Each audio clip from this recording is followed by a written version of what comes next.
اعوذ باللہ من الشیطان الرجیم بسم اللہ الرحمن الرحیم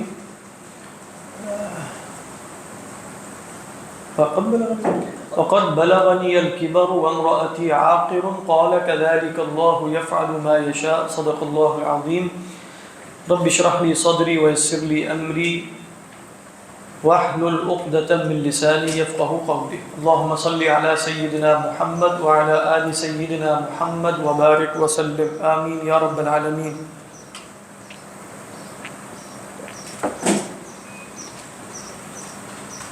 فرمایا کہ وقد بلغنی الکبر، کیا مراد ہے اس سے؟ حضرت زکریا فرما رہے ہیں، فرمایا ادرکنی کبر السن. ٹھیک ہے، کبر سے مراد ہے کبر السن، بھئی مجھے بڑھاپے نے آ لیا ہے. وَأَثَّرَ فِي، اور اس بڑھاپے نے مطلب میرے اوپر اثر کیا ہے. تو کیسے میری اولاد ہوگی؟ وَكَانَ لَهُ 99 سَنَةً، ان کی عمر 99 برس تھی. وَلِمْرَأَتِهِ 98، اور ان کی جو زوجہ محترمہ تھی ان کی 98. تو ایک 99 ایک 98، واللہ عالم. وَامْرَأَتِي عَاقِرٌ لَا تَلِدُ مِنَ الْعُقْرِ، عقر بھی استعمال ہوتا ہے، عقر بھی. فرمایا لا تلد من العقر وهو القطع، عقر کا لغوی معنی کیا ہے؟ قطع. اس لیے ہم کہتے ہیں فعقروها ای قطعوها ذبحوها لانها ذات عقر من الاولاد ای ذات انقطاع من الاولاد. یہ مراد ہوگی نا، کیونکہ وہ قطع ہے. اب آپ کہیں کہ عاقر کا تو لغوی معنی کیا ہے؟ کیونکہ عقر یا عاقر تو کاٹنے کو کہتے ہیں، تو عاقر تو وہ عورت یا مرد ہونا چاہیے جو کاٹے. اب یہاں انہوں نے دیکھیں ایک اشارہ کیا لِأَنَّهَا ذَاتُ عُقْرٍ، اسم الفاعل کئی دفعہ صرف نسبت کے لیے آتا ہے، یعنی ہوتا اسم الفاعل کے وزن پر ہے، لیکن اسم الفاعل میں ہونے کا مطلب ذو مصدر ہے. یعنی مثال کے طور پہ علماء نے مثال دی، آپ کہتے ہیں لابن، لابن اس کا مطلب ہوتا ہے ذو لبن. لابن اسم الفاعل ہے، ذو لبن. اس طرح کہتے ہیں تامر، تامر کا مطلب ہے ذو تمر. تو اسم الفاعل کئی دفعہ صرف نسبت کے بیان کے لیے آتا ہے.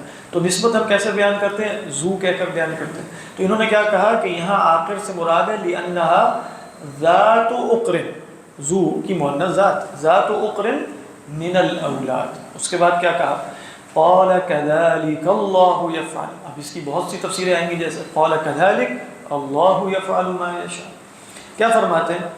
پہلی مراد یہ ہے یفعل ما یشاء من العجائب، جو بھی اللہ عجائب میں سے کرنا چاہتا ہے. مثل ذلك الفعل، تو کذالک کا اشارہ کس کی طرف ہو جائے گا؟ مثل ذلك الفعل. وہ کون سا فعل ہے کہ بھئی بڑھاپے میں ہوتے ہوئے 99-98 سال کی عمر میں بھی بچہ پیدا کر دینا. تو اس طرح کے عجائبات اللہ کرتا رہتا ہے. سمجھ میں آ رہی ہے؟ یفعل ما یشاء من العجائب مثل ذلك الفعل وهو انشاء الولد من شیخ فان وعجوز عاقر، کہ بھئی ایک بچہ پیدا کر دیا جائے شیخ فانی اور عجوز عاقر سے.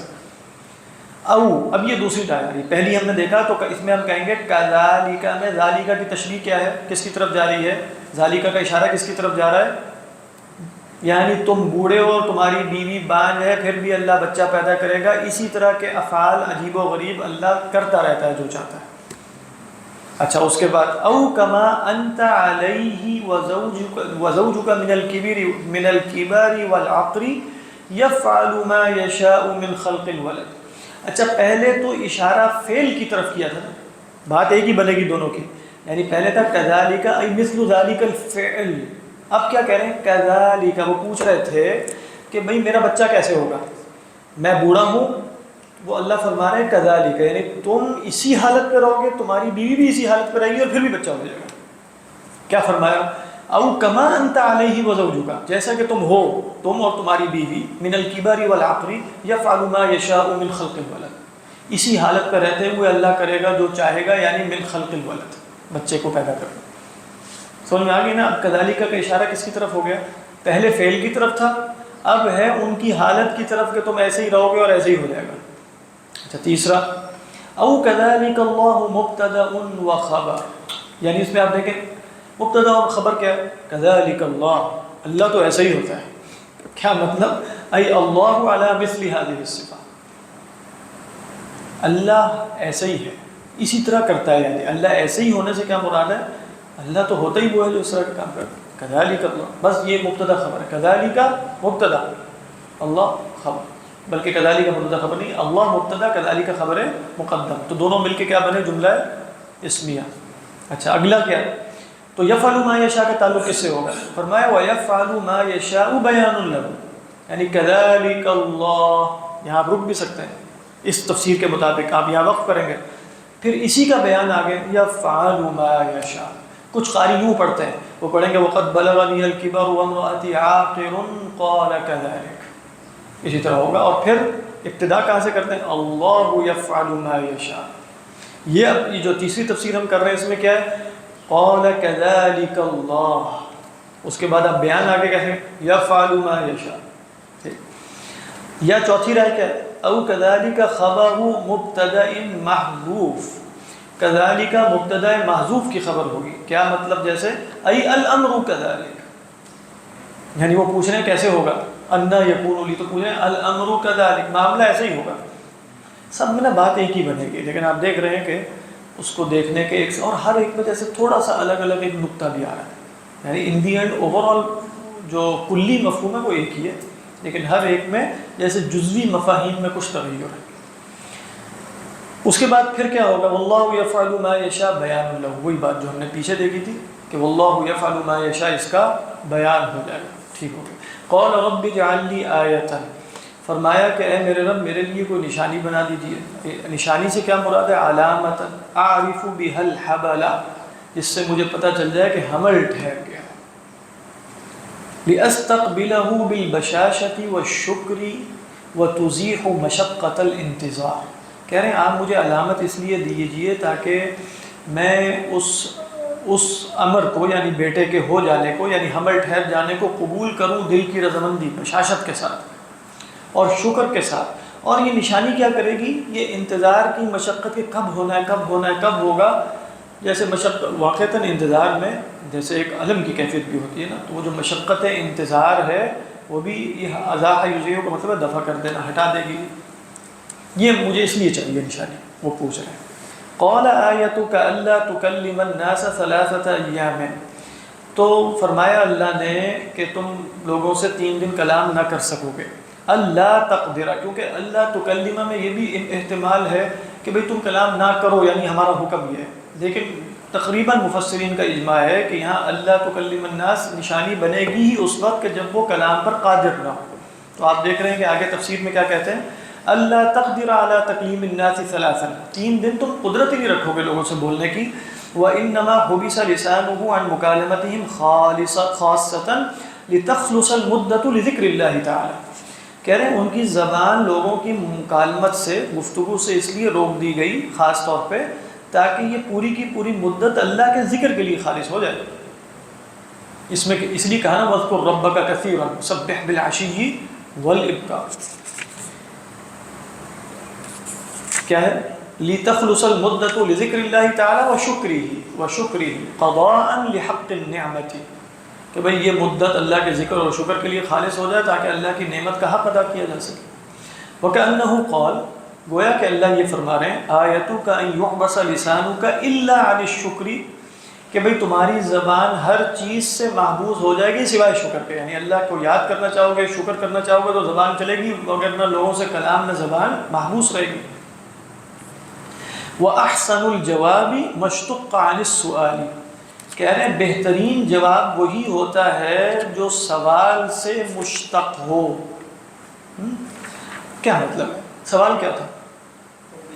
رب اجعل لی آیہ، سوال انہوں نے نشانی کا کیوں کیا تھا؟ اس لیے کیا تھا کہ اللہ کا ذکر کریں اور اللہ کا شکر ادا کریں، یعنی وہ مقصد یہ نشانی جاننے کا یہ نہیں تھا کہ کوئی تقریب منعقد کریں گے، کچھ اور کریں، مراد ہے کہ تاکہ میں خوب اللہ کا شکر کروں۔ تو کہا کہ بہترین جواب وہی ہوگا جو سوال سے مشتق ہو۔ اب وہ جواب کیا دیا گیا ہے؟ تمہاری زبان ہی بند کر دی جائے گی سوائے شکر اور ذکر کے، تو یہی تو وہ چاہتے تھے۔ سمجھ میں آ رہی؟ اس کو یوں بیان کیا ہے کہ وہ احسن الجواب مشتق عن السؤال، بہترین جواب وہی ہے جو سوال سے مشتق ہو، یعنی سوال میں جو طلب تھی اصلا، جو سوال کے پیچھے نیت تھی، وہی جواب میں بتا دیا گیا، یہ مراد ہے۔ سمجھ میں آ رہی ہے؟ امید آ رہی ہوگی۔ تو کہتے ہیں وہ احسن الجواب مشتق عن السؤال، نیچے میں آپ کو پڑھ کے سناتا ہوں انہوں نے کیا لکھا ہے کہہ رہے ہیں ای اوقعہ واکثرہ حسنا ما یقتضی السؤال ویتفرع ہوا من السؤال، سؤال ہی سے متفرع ہو رہا. کہہ رہے ہیں کہ طلب السائل، سائل کون ہے؟ زکریا، معرفت وقت العلوق، علوق کہتے ہیں علاقہ کا رحم مادر میں آ جانا. کہہ رہے ہیں انہوں نے وقت علوق کی جو معرفت کی طلب کی تھی، لیزید فی العبادت شکرا، تاکہ مزید شکر کریں. فاجیب بما یعینہ علی العبادت والشکر، تو وہی جواب دیا گیا کہ جس سے انہیں شکر اور عبادت میں معاونت ہو جائے. وہ کیا ہے کہ تمہاری زبان ہی بند کر دیا، صرف شکر اور ذکر اللہ ہی کے ساتھ چلے گی. تو یہی وہ چاہ رہے تھے اور یہی ان کو جواب دے دیا گیا. یہ بات واضح ہے نا. الا رمزن، تو رمزن سے کیا مراد ہے؟ اشارتن، رمز یرمز و رمزن کہتے ہیں اشارہ کرنا. بنحو ید او رأس، ہاتھ سے یا سر سے اشارہ کیا جائے. وَأَصْلُهُ التَّحَرُّكُ، اس کی اصل کیا ہے؟ رمز یرمز کی تحرک یعنی حرکت. وَمِنْهُ الرَّامُوز، راموز کس کو کہتے ہیں؟ للبحر. آپ دیکھیں کہ سمندر ہو نہیں سکتا کہ وہ کسی جوہر کی طرح بالکل ساکن پڑا ہوا، مستقل اس میں اضطراب ہے. سمندر کا مطلب ہی یہی بات ہے. اس لیے جس کو وہ یعنی عالم متبحر کہتے ہیں، اس کی بھی موجوں میں اضطراب ہی رہتا ہے. ایسا ہی ہوگا، وہ ٹھہرا نہیں ہوتا، اس میں اضطراب ہوتا ہے، اس میں طغیانی بھی آ سکتی ہے. اس لیے وہ کہا کہ ابن تیمیہ علیہ الرحمہ کے بارے میں مولانا مناظر حسن گیلانی نے گفتگو کی، وہ مقالات گیلانی میں، تو اس میں لکھا کہ یہ وہ زمانہ تھا جب ابن تیمیہ کے علم کے سمندر میں طغیانی آئی ہوئی تھی دمشق میں. میں نے تھوڑا تجزیہ بھی کیا اور تعریف بھی کی. یعنی مراد یہ کہ طغیانی تھی، تو طغیانی بھی آتی ہے سمندر میں، لیکن سمندر کی حالت کیا ہے کہ ہمیشہ وہ اضطراب میں رہتا ہے. اضطراب سے مراد حرکت میں رہتا ہے. کہتے ہیں والاستثناء منقطع، اگر آپ رمز کو کلام کی اصناف سے نکال دیں کہ بھئی رمز کلام نہیں ہوتا، تو پھر یہ استثناء کیا ہوگا؟ منقطع. اور وقیل متصل، اور یہ بھی کہا گیا کہ یہ متصل ہے، تو پھر ہم کیا کہیں گے؟ کہتے ہیں والمراد بالکلام ما دل علی الضمیر، تو پھر ہم کلام کی تفسیر یہ کریں گے کہ وہ صرف حرفی یا صوتی یا لفظی ہونا ضروری نہیں ہے. کلام ہر اس کلام کو کہتے ہیں جو ما فی الضمیر کو بیان کرتے ہیں. تو رمز بھی ما فی الضمیر کو بیان کر دیتا ہے نا. تو پھر اس صورت میں یہ جو استثناء ہے یہ متصل ہو جائے گا، نہ کہ منقطع. بات واضح؟ وقریء، یہ جو جتنی بھی آگے قراتیں آ رہی ہیں ان میں کوئی متواتر نہیں ہے. فرمایا وقریء رمزن، یعنی رمزن کی بجائے رمزن کا خدم، جیسا کہ خدم ہے خادم کی جمع، جمع رامز ہے، تو یہ کس کی جمع ہوگی؟ رامز کی. وہ رموزن، اور کیا پڑھا گیا؟ رموزن کا رسل، جمع رسول ہوگا تو یہ کیا ہوگا؟ رموز. ٹھیک ہے. علی انہ حال منہ ومن الناس، اچھا پھر یہ جمع کیوں آیا ہے؟ رمزن تو ان کا حال ہے نا، اللہ تکلم الناس ثلاثۃ ایام الا رمزن.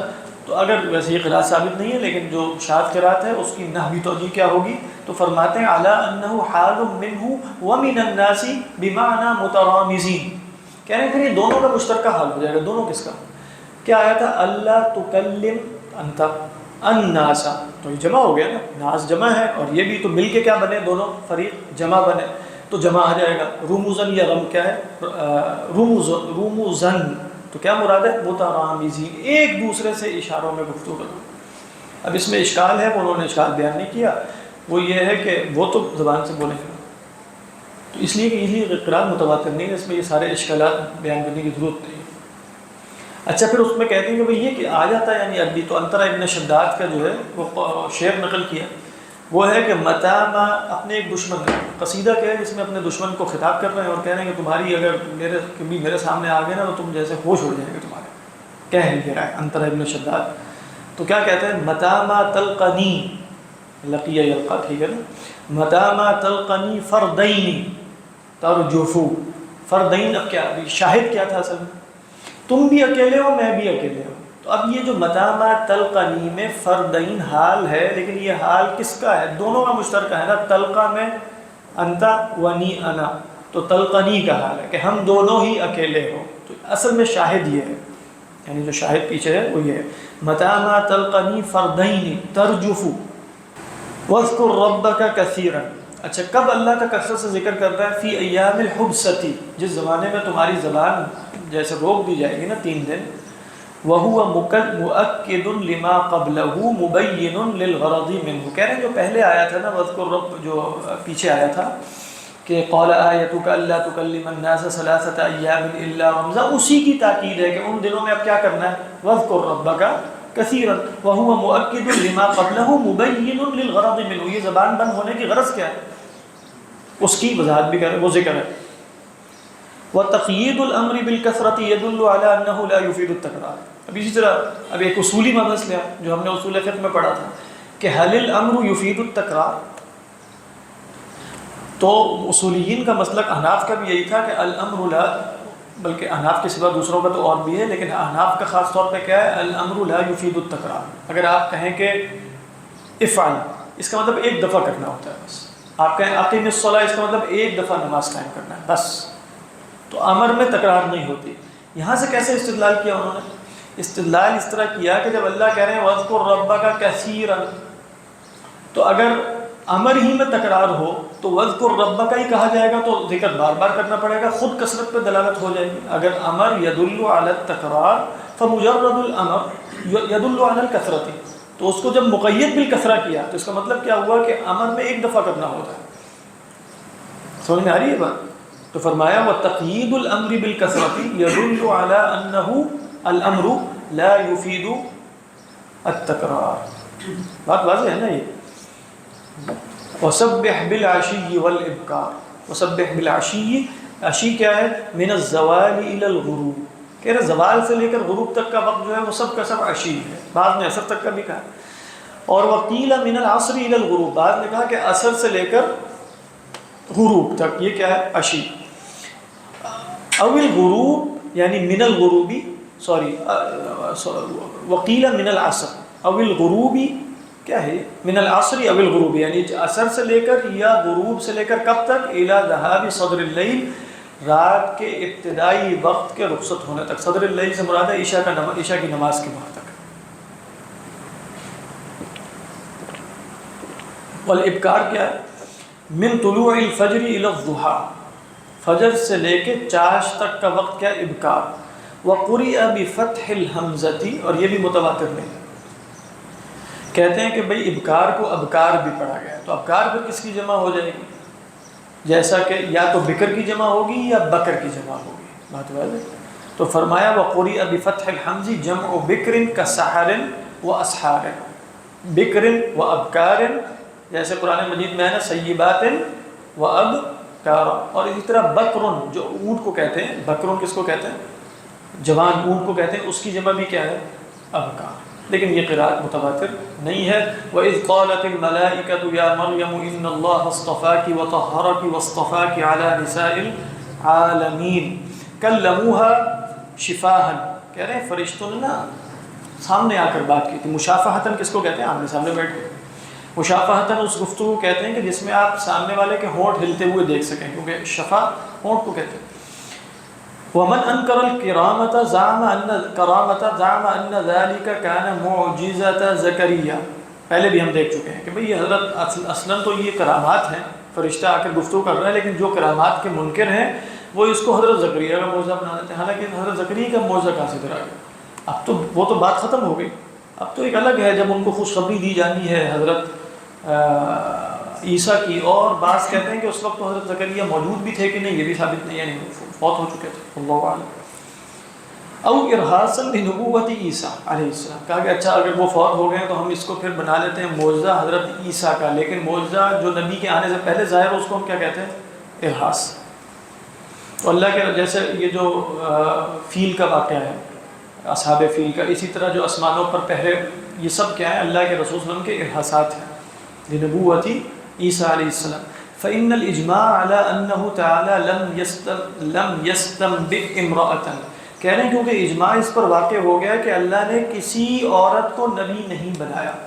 علماء نے کہا کہ اس میں کوئی اجماع واقع نہیں ہوا، اجماع واقع ہوا ہے کہ کسی عورت کو رسول نہیں بنایا۔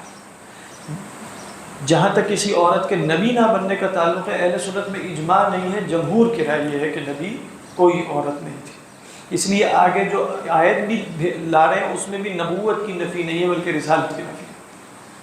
دیکھیں آگے کیا ہے، لِقَوْلِهِ تَعَالَى وَمَا أَرْسَلْنَا قَبْلَكَ إِلَّا رِجَالًا، تو وہ کہیں گے کہ یہ محل نظام میں یہ آیت نہیں ہے، ہم ارسال کی بات نہیں کر رہے، ہم نبوت کی بات کر رہے ہیں۔ لیکن بہرحال جمہور کا قول یہی ہے، کچھ علماء گزرے ہیں، ابن حزم ہے، امام قرطبی علیہ الرحمہ ہے، بعد اس سے پہلے بھی کچھ علماء ہیں جن کا خیال یہ ہے کہ نہیں، حضرت مریم نبیہ تھی، حضرت ام موسیٰ کے بارے میں بھی کہتے ہیں کہ وہ نبیہ تھی، بعض حضرت آسیہ کے بارے میں بھی کہتے ہیں۔ تو فرماتے ہیں وقیل الہموہا، بعض پہلے کہا تھا نا کلموہا شفاہا، تو یہی بات درست ہے، لیکن بعض نے کہا کہ الہموہا، الہام کیا تھا انہیں۔ یہ بات اس لیے درست نہیں ہے کہ آگے بھی جو خوشخبری دی گئی ہے سورہ مریم میں واضح طور پہ ہے فتمثل لہا بشرا سویا، ایک بشر کی صورت میں سامنے آیا تھا۔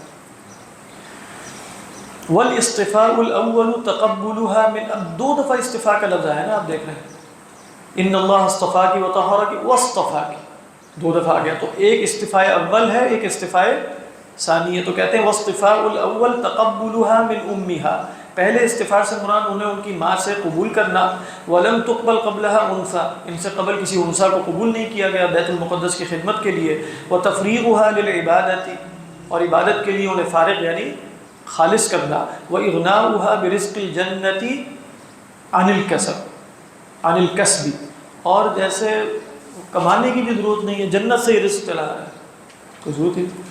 وتطہیرها، اچھا اس کے بعد آیا تھا وطہرک، تو وتطہیرها تطہیرها عما یستقذر من النساء، اس پر دلیل نہیں ہے، حاشیوں میں لکھا ہے کہ وہ حیض اور نفاس سے پاک تھی، واللہ اعلم اس لفظ میں دلیل نہیں ہے، کیونکہ تطہیر جو ہے وہ کئی دفعہ تطہیر معنوی کے طور پہ بھی ہو سکتی ہے، ان کو گناہوں سے پاک کیا ان کی، لیکن یہ بھی ممکن ہے، اللہ بہتر جانتا ہے، اگر وہ بھی تو کوئی بعیدس قیاس بات نہیں ہے، اہل بیت کے لیے بھی تو تطہیر کا لفظ خاص ہے ہی۔ پھر اسی طریقے پر حیض سے فارغ ہونے کے بعد عورت جو غسل کرتی ہے اس کے لیے بھی تطہیر کا ہی لفظ آ گیا، وہ بھی تطہیر ہے۔ تو وطہرک اما یستقذر من النساء، اچھا استفاء ثانی کیا ہے، وہ اب الثانی، یہ کیا ہے الثانی، استفاء ثانی، وہدایتها وارسال الملائکۃ الیہا، اور دوسرا استفاء یہ ہے کہ انہیں ہدایت دی اور فرشتے ان کی طرف بھیجے، وتخصیصها بالکرامہ السنیہ، ایک بڑی کرامت سے انہیں خاص کیا، کالولد من غیر اب، بغیر باپ کے بیٹے، وتبریئتها مما قذفته اليہود، اور یہود نے جو تہمت لگائی اس سے بھی بری کیا، کیسے، بانطاق الطفل، بچے کو حضرت عیسیٰ نے مہد میں گفتگو کی، وجعلها وابنها، اور انہیں اور ان کے بیٹے کو آیۃ للعالمین بنا کر جیسے استفاء ثانی ہوا، اللہ اعلم۔